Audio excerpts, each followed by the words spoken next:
Hello, guys. Welcome to Rare Reality Radio, and I'm your host, Dapuye. Of course, you can't help but notice the 30-day VAT challenge. I've been scrolling through my phone and I've been seeing a lot of things. But I saw a young lady. I saw her on Gossip Mill actually. Some rich people and corrupt government officials in Nigeria will do anything to keep us struggling. It is not just corruption, it's by design.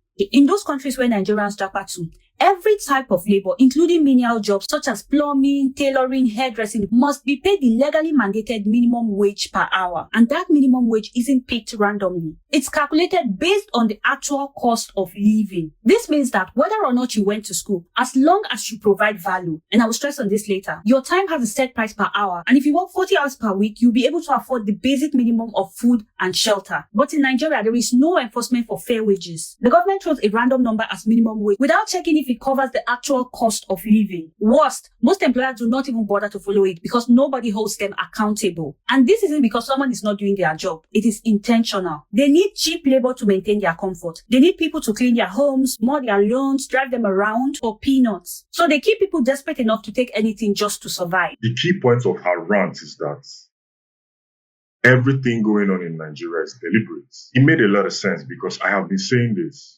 I've been ranting about these things for over 15 years now, right? So I have always been saying this. Nigeria is a design. Like it is functioning like this by design. Okay, Nigeria is a British corporation. All right, and I will tell you how. Okay, so in the 1700s, after slavery was abolished, the British government then colonized us. When they colonized us, there were British corporations doing business in the Niger area. You know, one of those organizations, corporations that rose to have monopoly over the trade of palm oil, because it was palm oil after slavery, okay, was the National African Company. Okay, the National African Company was owned by a man called Tubman Goldie. Okay, so the National African Company, no, it was first the United African Company. Okay, and then he did some mergers with some other companies, and it became the National African Company. Okay, Tubman Goldie is a British trader and an imperialist. So by 1884, he had like monopoly over the trade of palm oil. He had some resistance from people like King George Popopo, King Koko of Nembe, you know. But then they used the Royal Navy to bombard Nembe to the ground, you know. So the British government took advantage of this British businessman's presence in the area to, assert their own control, over the area. So, and then there's the Berlin Conference. The Berlin Conference in 1884 to 1885, where 14 European countries, had a meeting on how to divide Africa. So in that meeting, the other European powers recognized that the British government are already in the Niger area because of Goldie's influence. By the way, the British government, to assert their own strength and power there, they now gave the National African Company a royal charter. So the National African Company became the Royal Niger Company. Okay, I hope that is coming into perspective. So when the Royal Niger Company bombarded Nembe because of King Koko's intervention, in trying to get their own free trade back, it got widespread criticism across Britain. The normal British citizens don't even really know what their government is perpetrating here. Okay, some of them know, most of them don't. Because of that, they revoked the charter on the company given to the National African Company to make it the Royal Niger Company. They revoked the charter. And now, by revoking this charter, they had a meeting, a convention in 1898, okay, where, because France has always been in loggerheads with the British government over West African territories, So they set up a convention and France officials were in attendance, British officials were in attendance, and the Royal Niger Company representative, that's Topman Goldie, was around. So in this meeting, the British government agreed to make some land concessions to the French government. Okay, and then they went into a meeting with Topman Goldie for him to transfer his leadership and administration, plus the treaties he signed with the local rulers, collecting monopoly of the area and business and land as well. Okay, to the British government. So the British government paid Topman Goldie £850,000 in the 1800s for this area we now call Nigeria. How does that sound for an independent nation? Okay, so when they bought this land from the Royal Niger, they went into another agreement, and the Royal Niger did not leave.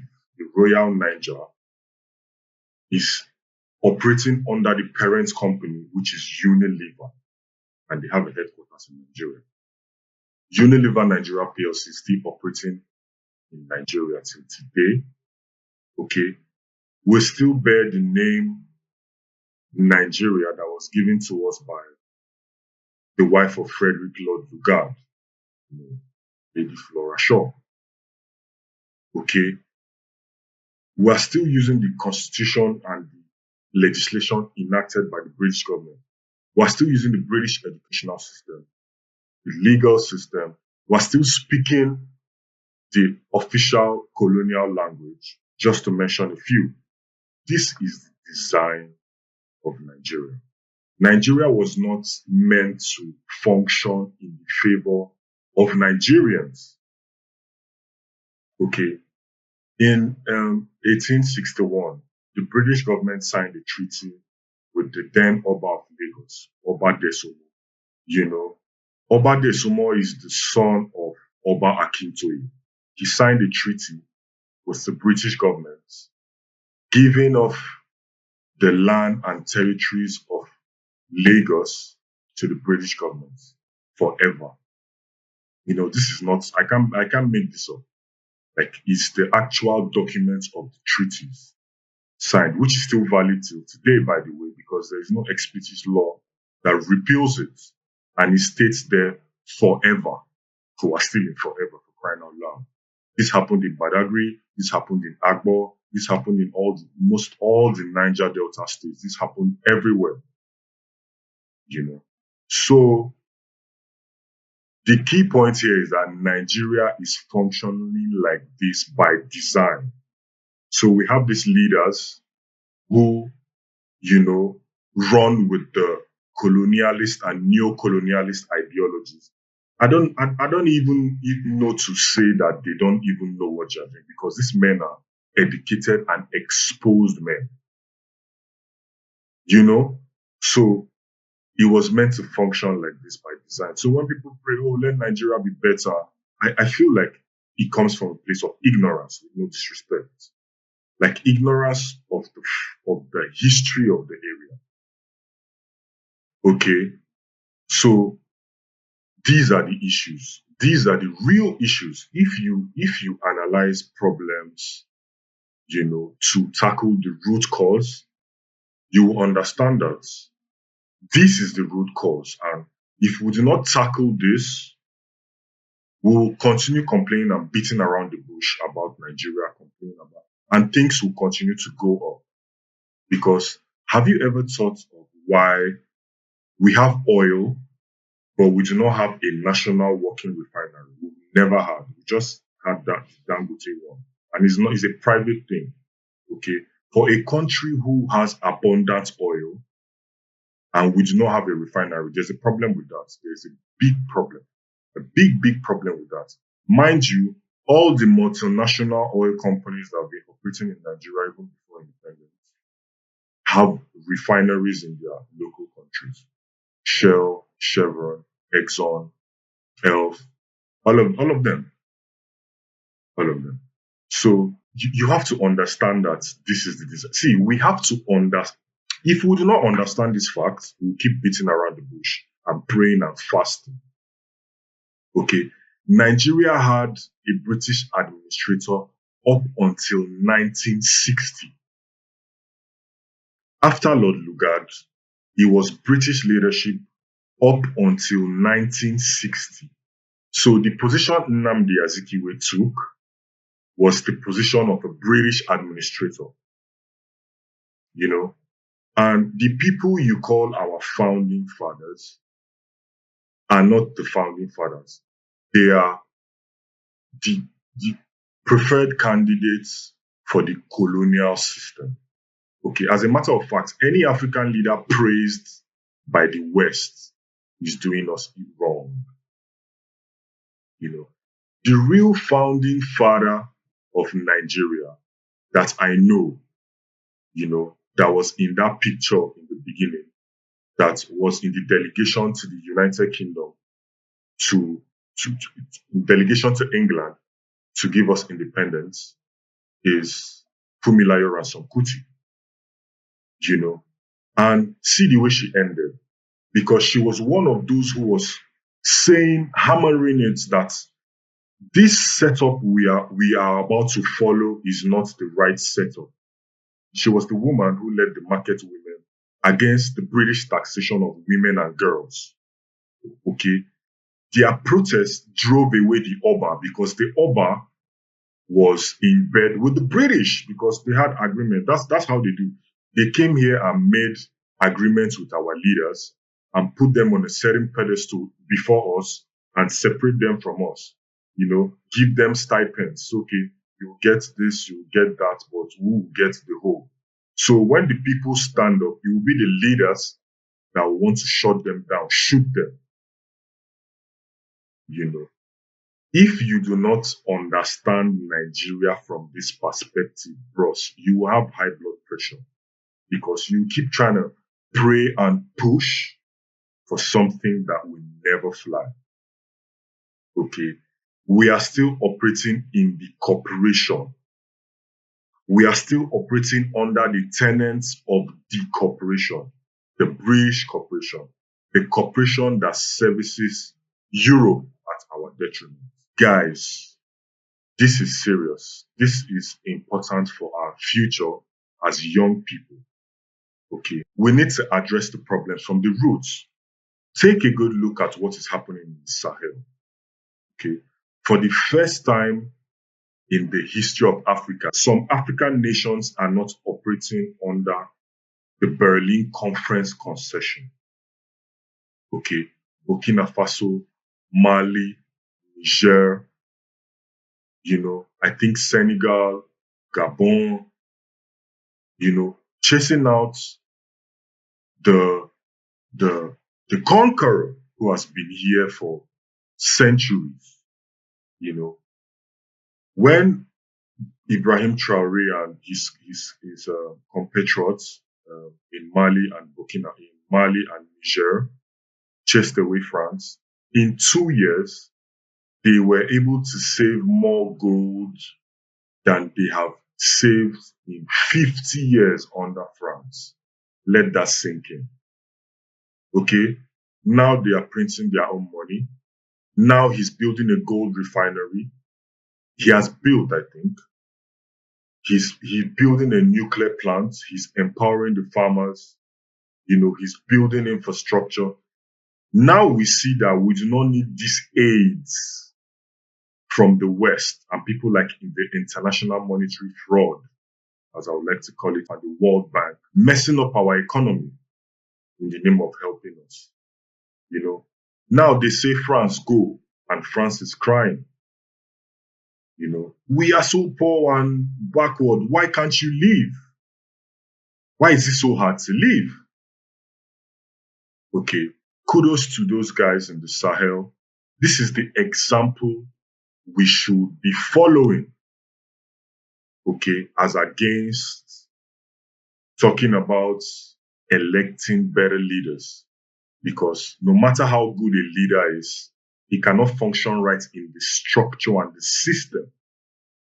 I remember Goodluck Jonathan.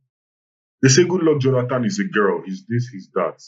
Goodluck Jonathan was pushing for the refineries and the ports in other parts of Nigeria to work. And it wasn't good enough for the West. Goodluck Jonathan rejected the gay bill introduced by Barack. Mind you, Barack is the supposed first black president in the history of America. But he shot more missiles than anybody else. He orchestrated more attacks on the continent to destabilize than anybody else. He was championing the hit on Gaddafi, him and Hillary, and the NATO body. Okay, these people are the real terrorists. A video came up of Goodluck Jonathan complaining how the Barack government interfered in his election and put him out because he refused to agree to some things. You know, these are the real issues, my people. These are the real issues. People like Gaddafi wanted to make a Central African currency backed by gold, you know, and gold is something we have in abundance in Africa. It was a threat to NATO because the dollar, the pound sterling, and all those currencies would fall because they do not have the abundance of gold that we have. We have to wake up, my people. We have to wake up. I personally think religion is the coordinate covalent bond holding this colonial mindset together. How can your God make you in his image and likeness, and you have the image of white Jesus and you were black? It seems like it's nothing. And I know you do not want to hear. But it is the real issues we're trying to highlight here. Think about all these things and let's act accordingly. Okay? Thanks guys for watching the 30-day rant challenge. I've been ranting for over 15 years. It will never stop. Okay? It will never stop till we get true independence and true freedom from those who enslaved us and then colonized us. And now we are operating in neo-colonialism and imperialism. Okay? Let us dissect these issues without sentiments and provide lasting solutions for our children and our children's children. If we did not do this, we'll be sold back into slavery. Mark my words. Thanks for watching.